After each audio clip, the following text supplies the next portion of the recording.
पाहूया पुढची बातमी। हिंदू महासंघानं दीनानाथ रुग्णालयाची शांती करण्याची तयारी दर्शवलेली आहे। रुग्णाला दाखल करताना प्रकृती नाही तर पत्रिका तपासावी असं आनंद दवे यांनी म्हटलेलं आहे। हिंदू महासंघाच्या आनंद दवेंनी हा एक प्रकारे टोलाच हाणलेला आहे दीनानाथ मंगेशकर रुग्णालयाला। डॉक्टरांच्या केतूच्या विधानावरून सुद्धा जोरदार टोला हाणण्यात आलेला आहे।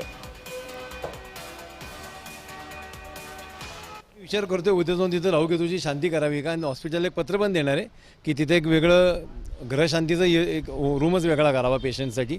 बघूयात काय होतंय। नाही म्हटलं ना, खापरच फाडण्याचा प्रयत्न, आमचं डोकंच चाललं नाही। राहूकेतूने आमच्या डोक्याचा ताबा घेतला, पण तो फॉर्म भरला ना, फॉर्म छापला तर खूप दिवसाआधी अनेक लोकांकडे फॉर्म छापून घेतलेत। मग प्रत्येक गेली अनेक वर्ष राहूकेतू जर त्या हॉस्पिटलवर कंट्रोल करत असतील तर मग डॉक्टरांची गरजच नाही ना।